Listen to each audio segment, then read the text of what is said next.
بسم اللہ الرحمن الرحیم۔ اور اسی طرح ایک بہت بڑا عظیم واقعہ ہے کہ حضور صلی اللہ علیہ وسلم سفر سے واپس آ رہے تھے تو آپ کی عادت مبارک تھی کہ ایک صحابی کو اپنے لشکر کے پیچھے رکھتے تھے، جو ایک دن پیچھے چلتا تھا، اور تاکہ وہ اس جگہ پہ آئے جہاں رات کو حضور نے قیام کیا تھا۔ بھی کوئی صحابی کوئی چیز بھول تو نہیں گیا، کسی کی کوئی چیز رہ تو نہیں گئی، تو وہ اٹھا کے لے آتا تھا۔ اللہ کی شان یہ ہے کہ ایک رات جب صحابہ اٹھے، حضور اٹھے، تیاری کی، تو بی بی عائشہ سو رہی تھی، ان کو نیند کا غلبہ تھا۔ اس اونٹ اٹھانے والے نے اونٹ بٹھا دیا اور انہیں سمجھا کہ بی بی عائشہ سوار ہو گئی ہے، اونٹ لے کے چل پڑا۔ آگے جب گیا دیکھا بی بی عائشہ تو ہے ہی نہیں۔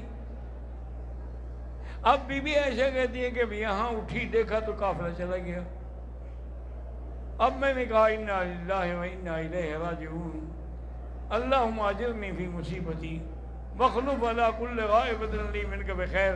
میں نے کہا اب اس کا حل یہ ہے کہ اگر میں دوڑوں ان کے پیچھے تو میں ان کو پکڑ نہیں سکتی، اس کا بہتر حل یہی ہے کہ میں یہیں کپڑا لے کے سو جاتی ہوں۔ حضور کو جب پتہ لگے گا کہ عائشہ رہ گئی ہے تو لازم مجھے ڈھونڈیں گے، میری تلاش ہوگی۔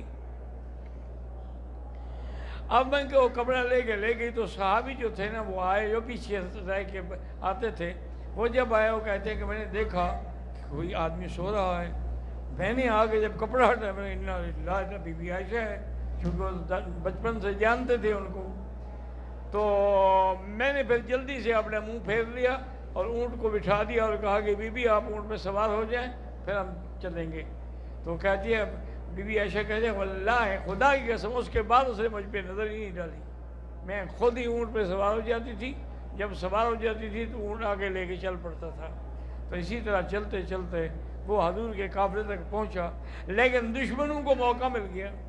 عبداللہ ابن ابی جیسا رئیس المنافقین بھی ساتھ تھا، اور نے کہا اب یہ کیسے ہو سکتا ہے کہ ایک جوان عورت ہو، جوان مرد ہو، انہوں نے کچھ بھی نہیں کیا؟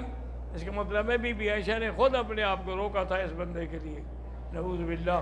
حضور صلی اللہ علیہ وسلم کو سن کے بڑی تکلیف ہوئی۔ بہرحال قافلے کو حکم دیا کہ چلو، واپس مدینہ شریف آ گئے۔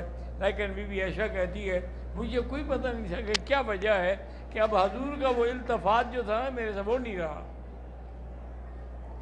کہتے ہیں کہ میں رات کو باہر نکلی، مستح بھی میرے ساتھ تھی، راستے میں جا رہی تھی تو ان کے پاؤں میں کپڑا اٹکا، وہ گرنے لگی تو کہا ہلاک مستح، اللہ مستح کو برباد کرے۔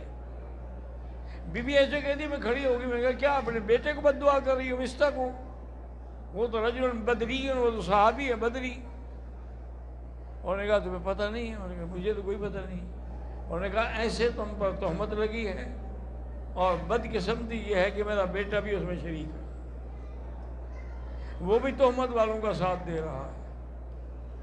بی بی عائشہ کہتے ہیں مجھے تو سب کچھ بھول گیا، مجھے اسی وقت بخار چڑھ گیا، میں واپس آئی اور میں نے حضور سے عرض کیا کہ حضور آپ کو اگر میری طبیعت یہاں گھر میں ناگوار ہے تو میں اپنے ماں باپ کے پاس چلی جاؤں گا۔ میں ہاں چلی جاؤں۔ میں چلی گئی۔ اب حضور نے اس سے پوچھا رائے لی، لیکن کوئی فیصلہ نہ فرما سکے، ورنہ اللہ کے نبی دل میں تو مطمئن تھے کہ میری بیوی پاک ہے، لیکن فیصلہ نہیں ہو سکتا جب تک کہ ظاہراً گواہ نہ ہوں، شواہد نہ ہوں۔ کیسے ہو سکتا ہے؟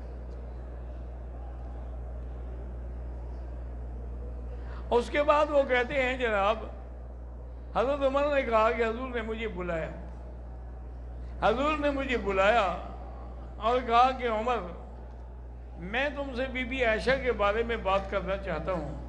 انہوں نے کہا حضور میری کیا ضرورت ہے کہ میں اللہ کے نبی کے گھرانے کے بارے میں بات کروں؟ انہوں نے کہا نہیں، میں تمہیں حکم دے رہا ہوں کہ تم بتاؤ عائشہ کے بارے میں۔ انہوں نے کہا حضور اگر میں بتاؤں پھر آپ ناراض تو نہیں ہوں گے؟ آپ نے بتایا کہ نہیں ہوں گا۔ انہوں نے کہا یہ نکاح بی بی عائشہ سے آپ نے خود کیا ہے یا اللہ نے کرایا ہے؟ انہوں نے کہا بھائی میرا تو کوئی بھی نکاح اللہ حکم کے بغیر نہیں ہوا، میرا نکاح ہو یا میری بیٹیوں کا، اللہ کا حکم ہوتا ہے پھر نکاح ہوتا ہے۔ انہوں نے کہا حضور عجیب بات ہے کہ یعنی ہمیں اپنی اولاد کے لیے پاک بیوی مل جاتی ہے، اللہ کو اپنے نبی کے لیے پاک بیوی نہیں ملی، یہ کیسے ہو سکتا ہے؟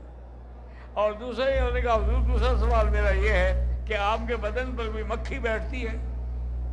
حضور نے فرمایا کہ نہیں۔ انہوں نے کہا جب گندی مکھی حضور کے بدن پہ نہیں بیٹھ سکتی، آپ کے بستر پر گندی عورت کیسے آ سکتی؟ سبحانک ھذا بہتان عظیم، یہ جھوٹ ہے، بہتان ہے۔ حضرت عمر کا چہرہ، حضور کا چہرہ مبارک کھل گیا، گھر میں تشریف لے آئے، ابو بکر بھی تھے، ان کی والدہ بھی تھی، سب تھے۔